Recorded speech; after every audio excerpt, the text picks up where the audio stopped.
Es un placer estar con ustedes, amables oyentes. Gracias por acompañarnos en este su programa Diálogo Bíblico. Muy bienvenidos y bienvenidas. Con ustedes, nuestro amigo, compañero de conversación, Alan Bernabé. ¿Cómo estás? Bien, hermano, muchas gracias por invitarme una vez más. Quizá le recordamos que él es capellán de un colegio virtual, ¿verdad? El Colegio Virtual Adventista Educa Hope.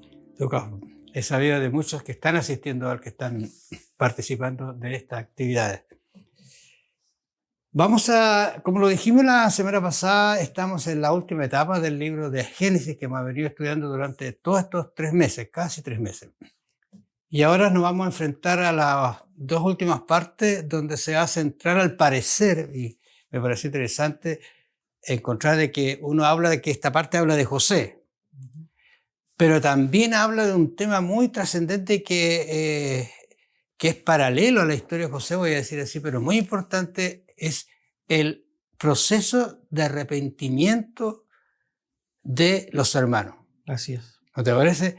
Porque ¿de qué vamos a hablar? José va a ascender al poder, José confronta a sus hermanos, ¿no es cierto? Les va a decir qué pasa, qué sucede, los hace reaccionar. Y hay un encuentro muy especial en que aparece José y Benjamín. No sé si hay un detalle que yo descubrí por allí, Alan, que José nombra a Benjamín y a los otros le habla de sus hermanos. Es el único que le da el nombre. Claro. Y vamos a hablar un poquito de la copa de adivinación, que alguien podría entenderla mal, pero está detrás de un contexto de enseñarles a los hermanos a que busquen el mejor camino, y parece que lo estaban encontrando. Así es. Y lo emocionante como termina nuestro estudio esta semana es que José les dice: yo soy vuestro hermano.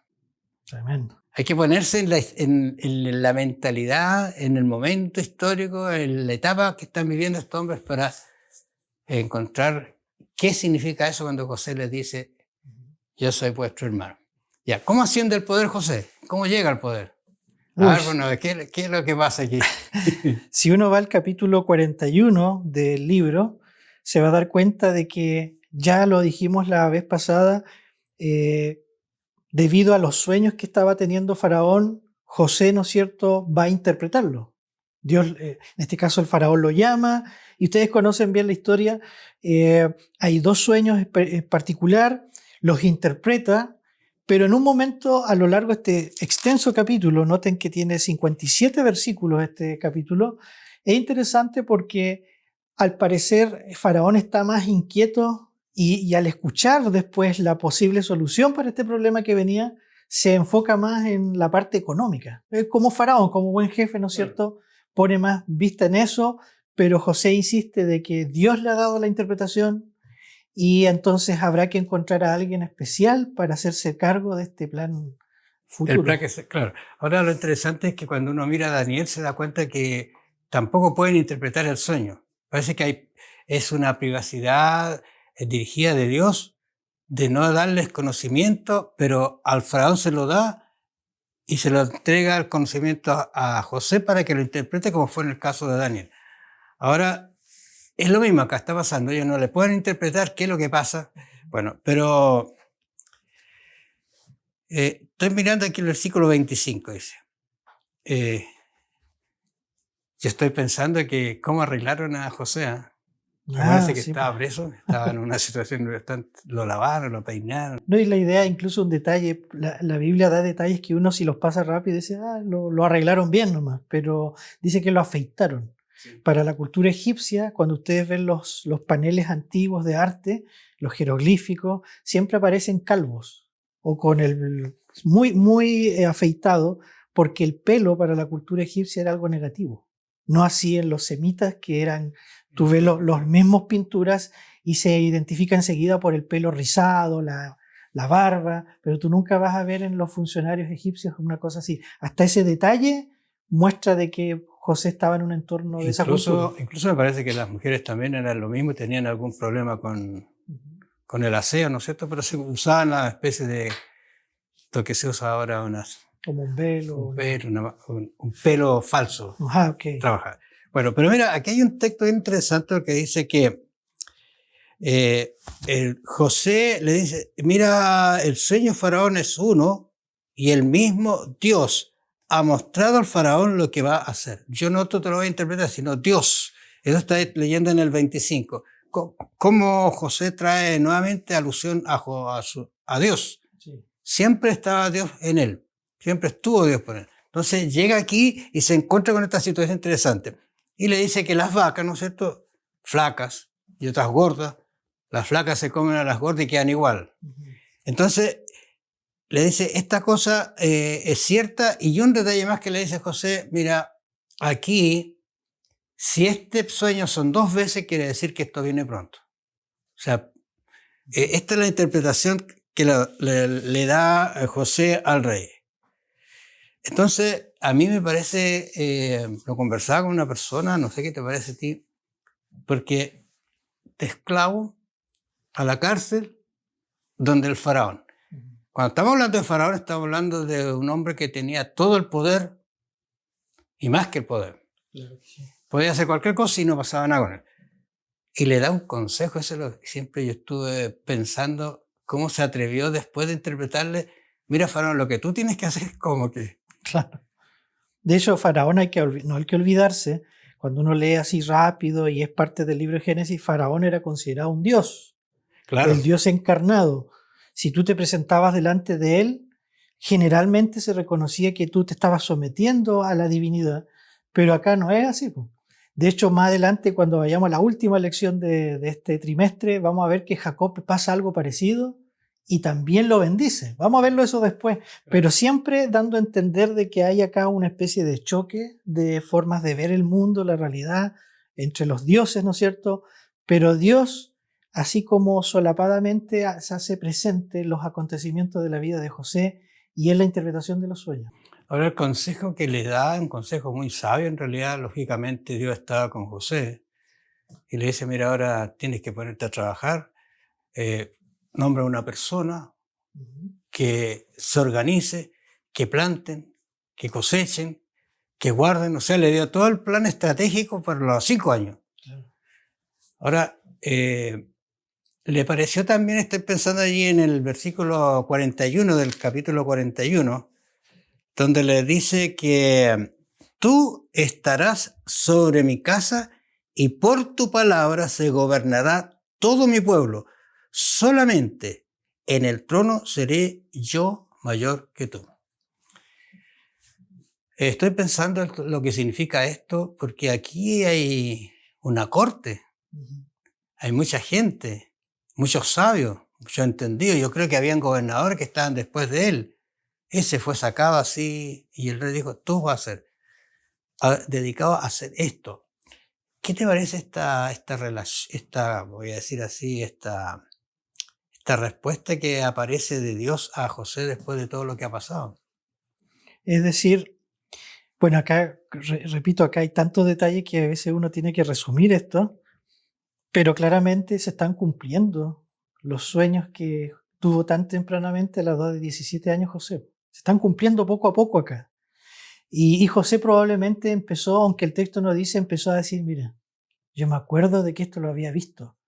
Porque era muy raro hasta el día de hoy los historiadores cuando buscan la investigación de las culturas antiguas, es muy extraño poner a alguien como casi paralelo al faraón, como un visir, pero acá está sucediendo algo y todos los acontecimientos muestran que es Dios quien está detrás de las escenas. Bueno, un comentador habla de que difícilmente uno puede encontrar algún error en estos faraones. O sea, no los escriben, los sacan. Si hay algo, desaparece.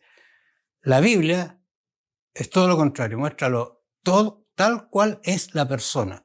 Habíamos comentado de José que es una persona íntegra, y aquí es interesante porque al final el consejo lo toma también, lo designa a él, y él comienza a trabajar y toma el lugar de príncipe de Egipto. Así es. Voy a dejar una pregunta antes que vamos a la pausa. ¿Se ha preguntado usted por qué José, en ese momento en que tenía toda la autoridad, no trató de ubicar a sus hermanos y a su padre? Ya volvemos después de esta pausa.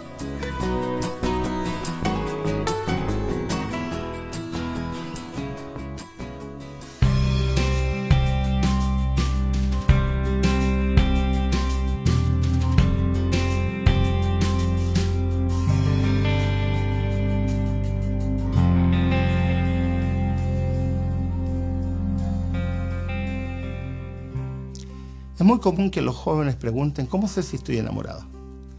¿Cómo sé si realmente hay amor? ¿Cómo sé si me aman de verdad? A veces son preguntas un tanto ingenuas porque hay gente que no tiene experiencia sobre el amor, no ha tenido buenos modelos, así que evidentemente la pregunta tiene sentido.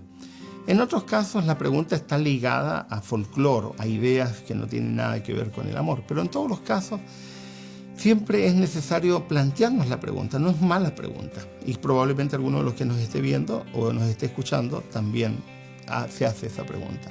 Mi referente es la Escritura. En la Escritura, en el diseño de Dios, se sostiene en primer lugar que el amor es don de Dios. En Gálatas capítulo 5, versículo 22, dice que el fruto del Espíritu es amor. En la mayoría de las versiones de la Biblia aparece allí una coma, cuando en realidad deberían ir 2 puntos. Y luego da una serie de características que son características de la presencia del amor. Cuando hay amor, hay paz, hay gozo, hay bondad, hay benignidad, hay mansedumbre, confianza, dominio propio. ¿Qué características son esas? Características del amor. En una relación donde no hay paz, es decir, hay violencia, y no hay amor, porque el amor no tiene nada que ver con violencia, así que es una característica del amor. En el amor hay paz, en el amor hay gozo, es decir, no hay sufrimiento. Si alguien se la pasa llorando, se pasa triste, se pasa amargado, porque está viviendo situaciones supuestamente porque está enamorado, perdóname, eso no es amor. El amor es gozo. El amor también es bondad, es decir, en el amor hay actos bondadosos, donde la otra persona que me ama expresa su amor en actos bondadosos hacia mí. Pero si es una persona egoísta, una persona que solo piensa en sí mismo y nunca me expresa bondad, perdónenme, tampoco es amor. En el amor hay benignidad, una palabra que no solemos usar mucho en español, que significa ponerse en el lugar de otro, es decir, actuar pensando en el otro. Es decir, para amar tengo que pensar en el otro, porque si no pienso en el otro es netamente egoísmo, así que es otra característica. En el amor hay confianza. Los celos no tienen nada que ver con el amor. Una persona celosa en sí está expresando un problema de autoestima y un problema de inseguridad, y eso, perdónenme, no tiene nada que ver con el amor. El amor es confianza. También el amor es mansedumbre, es decir, la persona que ama es humilde, no es orgullosa, no es impetuosa, no es alguien que impone, no es una persona que está asfixiando al otro porque el otro tiene que hacer lo que él dice. No, en el amor se necesita una sensación de decir, bueno, yo me dejo a un lado porque estoy dispuesto a hacer lo que la otra persona dice, porque hay mansedumbre. En el amor hay dominio propio. En muchas Biblias aparece la palabra templanza, pero es la misma idea. Hay dominio propio, es decir, hay control. Hay muchas personas que se exasperan, que se enojan, que dicen algunas expresiones y palabras que son muy duras, muy difíciles de asimilar, pero las dicen. Eso es porque no tienen control, no tienen dominio propio. Cuando hay amor, hay dominio propio, porque estoy pensando en la persona que amo. Por lo tanto, la Biblia da características para saber si nos aman o para saber si amamos. Cuando hay amor, hay gozo, hay paz, hay paciencia, hay bondad, hay benignidad, hay mansedumbre, hay dominio propio. Todas esas características en su conjunto hacen que nosotros entendamos que eso es amor. Alguno podrá decir, bueno, yo tengo algunas, pero no tengo todo. Entonces tienes que examinar, porque el amor real, el amor que procede de Dios, el amor que es un don de Dios, siempre va a producir ese tipo de efectos. Y si esos efectos no están, entonces puede ser sentimiento, emoción, pasión, llámele el nombre que quieran, pero amor de verdad. No, el amor de verdad está en ese contexto. Me ha tocado tratar con mucha gente que sufre, supuestamente porque ama. Yo digo, déjense de sufrir. El amor no tiene nada que ver con eso. Hay mucha gente que vive amargada, triste, supuestamente porque ama. No, eso es martirizarse. El amor es gozo. El amor es una sensación de alegría permanente. No tiene nada que ver con eso que supuestamente decimos que es amor. En las telenovelas se llora de principio a fin. Dejen de llorar. El amor es gozo. El amor es paz. El amor es un don de Dios.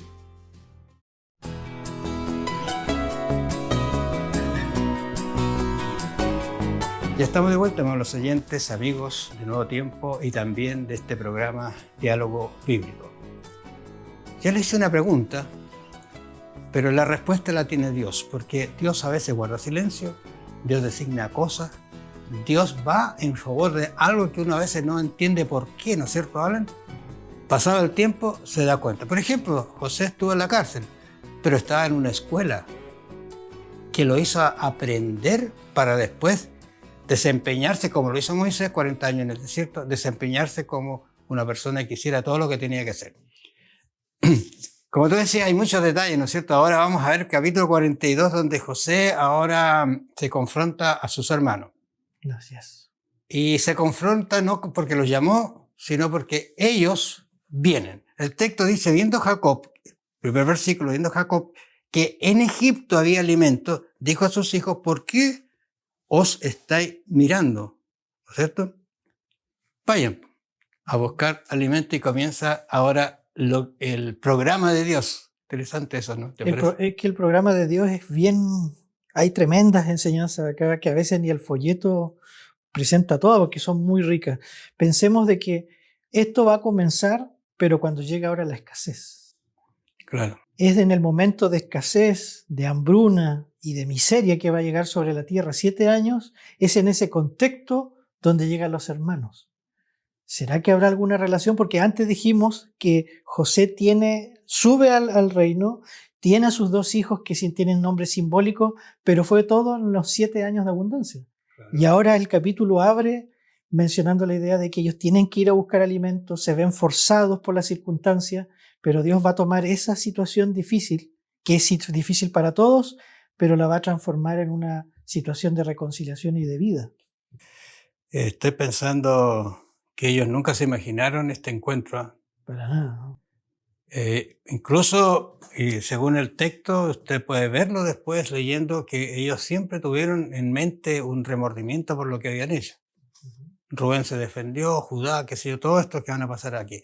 Pero ahora comienza el plan de José de revertir la situación que él pensaba que todavía tenían.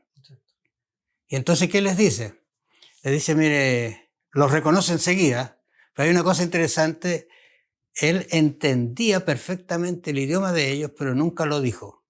Y siempre habló por un traductor. Eso es importante, ¿por qué? Porque José los acusa de espía, ¿y qué les dice?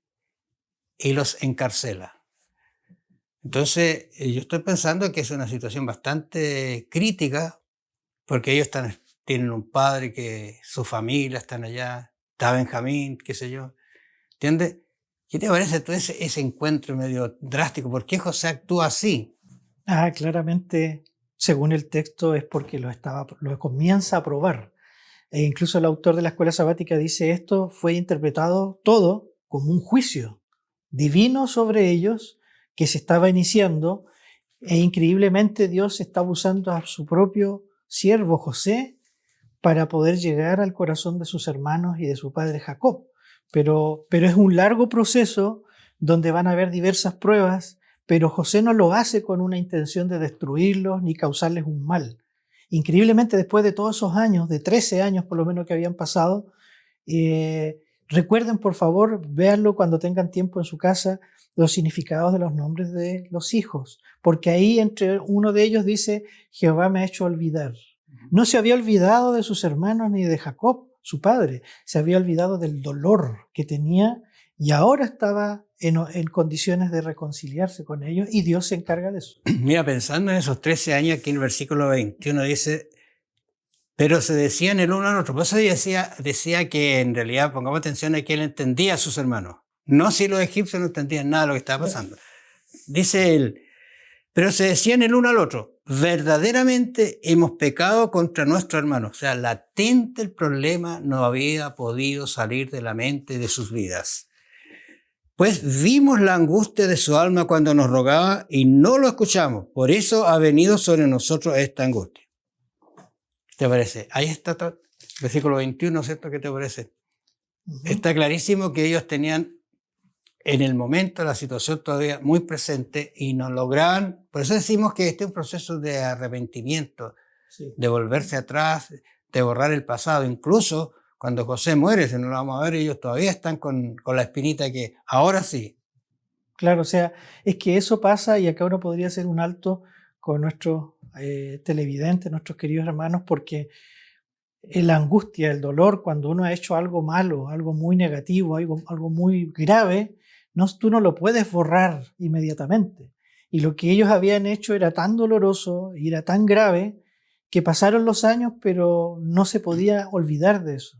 Y ellos estaban conscientes, comienzan a pensar de que lo que les está pasando es producto de su pecado, lo dice explícitamente, nuestro pecado que hemos cometido en el pasado, y seguimos con este proceso de prueba de parte de José. Ahora, la historia no la podemos resumir, en realidad es muy extensa, pero invitamos a que se la lean. Al final Efraín queda preso, pero lo interesante es que después de un proceso de conversación, porque lo había tomado a todos presos, ahora ellos se vuelven. Y en el volverse, José vuelve otra vez a una estrategia de hacerlos reaccionar sobre su situación. Porque, por ejemplo, al confrontarlo con los hermanos, Simeón, dice acá, perdón, el Simeón en el versículo 24, dice que Simeón, fíjate, dice, y les dijo a Simeón, luego llevó aquel varón a los hombros a casa de José y les dio agua y lavaban sus pies y dio de comer y sus asnos. Están pasando algunas cosas, yo estoy pensando en la mente de ellos, ¿qué está pasando en la mente de ellos en ese momento? Porque iban a ser esclavos, iban a ser pusieron en la cárcel, dejaron uno en la cárcel, mandaron, o sea, es una confusión en la mente de ellos, y lo bueno es que ellos reaccionan pensando que esto nos ha venido porque alguna vez cometimos un gran pecado contra un hermano.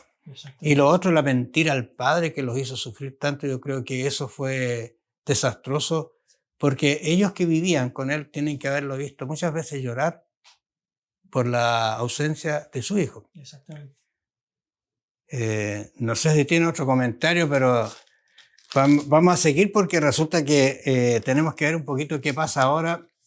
Hay un encuentro de José con Benjamín. Sí. Esto es bonito porque, mire, voy a ver el versículo 43 aquí. ¿Dónde está esto? ¿Qué capítulo? Capítulo... No, acá está. José se da, todavía no, estoy adelantándome mucho. Capítulo 43. Sí. El hambre era grande en la tierra, dice, y entonces ya ven regresado y el padre dice, vayan a buscar nuevamente. Pero padre, le dice, ¿qué hay que hacer? Hay que llevar a Benjamín. Y aquí comienza el problema. Claro. Y el padre se niega rotundamente a hacerlo y les vuelve a recordar, ya perdí un hijo. Y ahora quieren que pierda el segundo, no. Les puede pasar algo en el camino, lo que le hicieron, todas las cosas. No, por favor, no, hasta que al final fue tanta la angustia que fue Benjamín. De hecho, Benjamín, hay que recordar, era el único hijo junto con José que eran hijos de Raquel, la mujer que más amaba a Jacob. Claramente el texto lo dice en varias ocasiones. Y entonces la sola idea de perder a Benjamín, que va a tener un rol fundamental, llega un momento en que no le queda otra, y eso va justamente a usar José porque sabe, ¿no es cierto?, de esta situación y los va a probar hasta lo máximo. Ahora estaba pensando que lo habíamos dicho en algún momento, pero aquí en el encuentro José nombra a Benjamín. Y a sus hermanos no los nombra, sino que les dice los varones, los hombres, los hermanos, pero a Benjamín lo nombra. Ahora, en el hospedaje, y aquí hay otra cosa que, igual a la idea de que José está tratando de ver si se han arrepentido, dice que la porción, porque los llevó a la casa, una gran fiesta, ¿no es cierto? Una gran cena, no sé qué es lo que habría en la mesa, pero de todo. Uno dice de todo, pero... Yo me imagino que era de alguna cosa que ellos podían comer en todo caso. Claro. Porque Egipto no era de muy sana convivencia culinaria, voy a decir así. Ahora, ¿qué es lo que pasa? Cuando los sientan, dicen ellos que se dan cuenta que están en orden del mayor hasta el menor. Sí. Y cuando ven la porción de Benjamín, dice que era 5 veces más grande. Claro. Ahora, si ellos hubiesen reaccionado criticando esta situación, José habría dicho, no, esto no han cambiado. Pero nadie reclamó, ¿te fijas?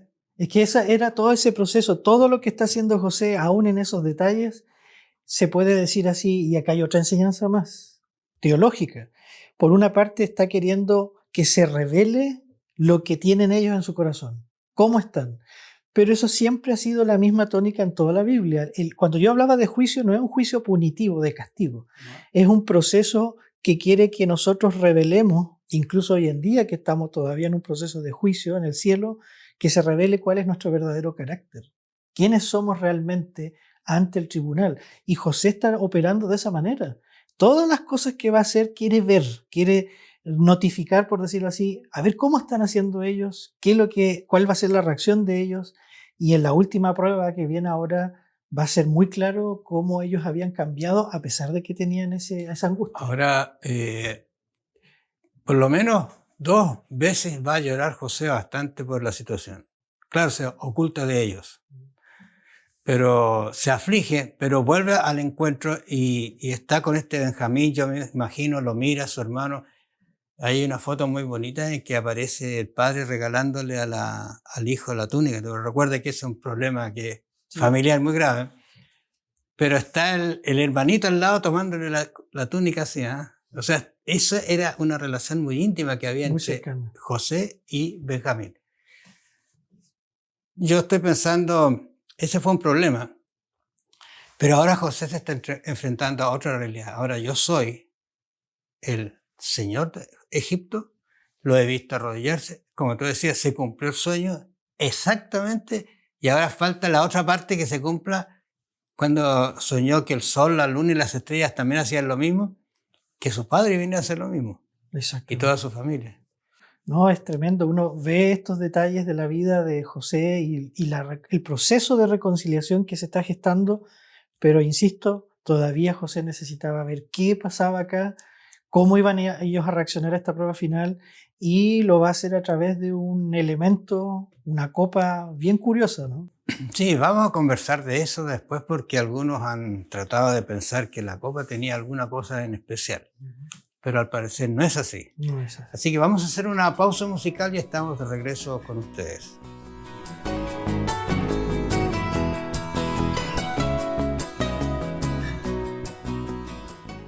Decídete por Jesús es el lema de nuestra Cruzada Nacional de Evangelismo de Invierno 2022, a realizar desde el 25 de junio al 2 de julio.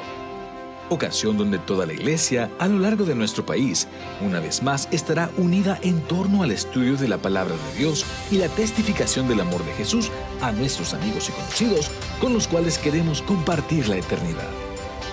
En esta oportunidad, nuestro invitado especial será nuestro querido pastor Homero Salazar, evangelista de la Conferencia de Florida de Norteamérica, quien desde Nuevo Tiempo Chile, vía online, llegará a nuestras unidades de acción y grupos pequeños con un esperanzador mensaje del cielo para cada uno de nosotros. No perdamos esta nueva y maravillosa oportunidad para que todos juntos, como cuerpo de Cristo, podamos ser instrumentos de paz y esperanza, recordando siempre que el Evangelio es poder de Dios para salvación. Maranata.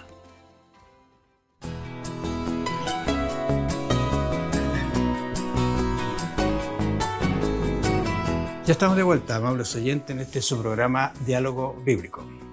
Vamos a terminar la historia de esta semana, la historia de José, pero acuérdense que estamos tratando de entender cómo fue el proceso de conversión, voy a decir así entre comillas, o de arrepentimiento de los hermanos, y José está usando todos estos elementos para saber si realmente han cambiado, si están arrepentidos, ¿no es cierto? Y son otras personas, porque cuando él los vio la última vez, eran realmente malvados, voy a decir así.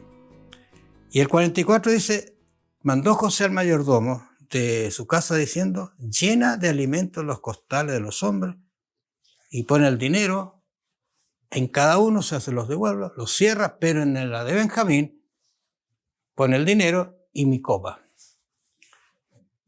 Dice la copa de adivinación. ¿Qué te suena eso a ti? Pero no sé, esa es la escena y se vuelven. Claro, es que hay que pensar en la cosmovisión, en la cultura egipcia, la adivinación era la base de todo. Y si estaba esa copa, ninguna parte del texto implica de que era porque la usara para esos fines José, sino que era para que ellos entendieran que particularmente esta copa que se usaba para ese fin adivinatorio era que tenía que ver algo, ¿no es cierto?, con lo que le estaba sucediendo. Lo usa para reforzar más la idea de que el destino como que los ha pillado, van a tener que pagar gravemente por lo que están haciendo y justo con el menor más encima. Entonces, pero no tiene que ver con un asunto como de un augurio o algo que José estaba pensando utilizar. Estoy pensando de que ellos salieron con Benjamín, pero nunca pensaron que esto iba a pasar. En el momento en que abren el saco y sale la copa, porque ellos habían dicho antes que muera, y eso es interesante, que muera si alguien tiene la copa. Nadie se le imaginó que Benjamín iba a tener la copa. Ahora, yo quiero ver el versículo 14. 14 dice, entró Judá con sus hermanos a la casa de José, que aún estaba allí, y se postraron en tierra, se cumplió el sueño, se postraron en tierra delante de él, y les dijo, ¿qué acción es esta que habéis hecho? ¿No sabéis que un hombre como yo debe adivinar? Y noten lo que dice Judá. Entonces dijo Judá, ¿qué diremos a mi señor? Es el padre. ¿Qué hablaremos o con qué nos justificaremos? Dios ha hallado la maldad de tus siervos. Nosotros somos siervos de mi señor. Nosotros también, aquel en cuyo poder selló la copa. Y José respondió, nunca haga tal cosa. O sea, tiene que ser justo, el que se controla la copa. Claro. El menor. Y ahí dicen, incluso exclaman en el 18, ¡ay! Dice, Señor mío, te ruego que me dejes hablar, que nunca llegue a acontecer tal, porque sobre todo va a matar a mi padre, una noticia de este tipo. Es decir, acá está el clímax de la historia de José con sus hermanos, del reencuentro, pero es un clímax dramático, porque está pasando toda esa tensión. José va a ver realmente cómo son ellos, y va a pasar algo extraordinario que yo creo que ni José se esperaba. Claro, porque ellos hacen aquí confiesan la historia completa. Sí. Este es un niño que nació en su vejez, el otro no aparece, todavía están con la idea que no están con frente a José, ¿no es cierto? Pero se da cuenta que en realidad el problema, José está mirándolos, está viéndolos cómo actúan y los ve que realmente están arrepentidos. O sea, ¿qué solución tiene? Por eso que se dice que este es un tipo de Cristo, ¿no? Está mirando y buscando que se arrepientan para extenderle la salvación. Si no hay un acercamiento a Dios, un genuino arrepentimiento, Dios no puede vaciar las bendiciones que Él nos quisiera dar. Porque caerían, se botarían, no servirían. Por eso que a veces permite que se produzca el sufrimiento, el dolor, para que se produzca también el cambio y la conversión, y entonces pueda ser derramado el perdón que en este caso ellos estaban realmente esperando, pero nunca se lo imaginaron que lo iban a encontrar. Es todo el proceso, si incluso uno podría tomar esto como un modelo de cómo Dios mismo actúa en la historia humana. Siempre actúa de una manera muy similar. No da la recompensa o la solución inmediatamente cuando hay un problema que solucionar todavía. No puede. Y en este proceso, digámoslo así, de refinamiento del corazón de los hermanos, también José está experimentando cosas. Y cuando ve en esa frase tremenda, cuando uno de estos hermanos le dice, te ruego por tanto que ahora, en el versículo 33, capítulo 44, 33, dice, te ruego por tanto que quede ahora tu siervo en lugar del joven, por siervo de mi señor, y que el joven vaya con sus hermanos. Porque ¿cómo volveré yo a mi padre sin el joven? No podré por no ver el mal que sobrevendrá a mi padre. Y incluso hasta en ese detalle, mi padre, Ani, Avi, ¿no es cierto? En hebreo es la idea del pronombre posesivo, es mi padre. O sea, ahora el contraste es total, como cuando le engañaron diciendo que había muerto José con una indiferencia brutal. Eso le causó un dolor enorme, pero acá han cambiado, están muy preocupados por su papá, pero también por Benjamín, al punto de llegar a tomar el lugar de él. Eso es la expresión máxima del amor, del sacrificio por el otro. Yo les pido, amables oyentes, que ustedes se lean el 45 con mucha atención y quizá con oración. porque allí comienza el desenlace de la historia en realidad. Dice incluso la Escritura, el versículo 45:1, dice, no podía ya José contenerse delante de todos los que estaban a su lado y clamó, haced salir de mi presencia a todos. Y así quedó como solo con sus hermanos. ¿Y ahí qué les dice? Bueno, Póngase al principio no dice nada, porque está en la emoción y la contención que el versículo 2 dice. Entonces se dio a llorar a gritos. O sea, imagínense la forma en que están llorando. Y oyeron los egipcios y oyó también la casa de Faraón. Ellos no lloraron porque dijeron, ¿qué le pasa? ¿Cómo llora de esa manera? Y después dice José a sus hermanos, yo soy José. ¿Vive aún mi padre? Y sus hermanos no pudieron responderle porque estaban turbados delante de él. Entonces dijo José a sus hermanos, acercaos ahora a mí. Y ellos se acercaron y él dijo, yo soy José, vuestro hermano, el que vendisteis para Egipto. Tremendo, o sea, pero ellos no lo creen. ¿Cómo no puede ser? ¿Cómo va a ser él? Pero va a empezar a gestarse este tremendo reencuentro. 2 veces le dice, yo soy José, vuestro hermano. Yo no sé si alguna vez alguien ha pasado por una situación así, que se enfrente a algo tan terrible como eliminar a una persona y después encontrarla viva, porque esa fue la cuestión, ponerlo como esclavo era eliminarlo de la vida, hacerlo una persona que no vale nada y ahora lo ven como un rey, como un soberano. Fue terrible. Y ahí también hay 2 cosas más. Ahí ellos empiezan a entender los sueños que al principio tuvo su hermano. Increíble. En esa circunstancia lo empiezan a entender. Cómo Dios se manifestó tan tempranamente. Pero en segundo, el carácter de José es precioso, porque el versículo 5 dice, ahora pues no os entristezcáis ni os pese de haberme vendido acá, porque para preservación de vida me envió Dios delante de vosotros. Hasta él está más preocupado de su hermano. No se entristezcan, hermanito. O sea, la ternura, el cariño, cuando ellos deberían haber sido los primeros, es la forma en que Dios ama a nosotros los pecadores y tiene esa consideración siempre con nosotros. Bueno, la escena es extraordinaria, porque están los egipcios que tampoco están entendiendo mucho. José ahora ha llorado y yo creo que se le notó en la cara. Salió, se encontró solo con sus hermanos, pero después dice a los egipcios, mire, la guarnición, los carros, yes, estoy pensando lo que dice, ¿qué está pasando? Y vayan porque tienen que traer a mi familia y a mi padre. Bueno, vamos a hablar la próxima semana del encuentro. Sí. Pero Dios tiene planes maravillosos. Si tiene que poner el cielo o hacer bajar el cielo por salvarte a ti y a mí, lo va a hacer. Que el Señor los bendiga, nos encontramos la próxima semana.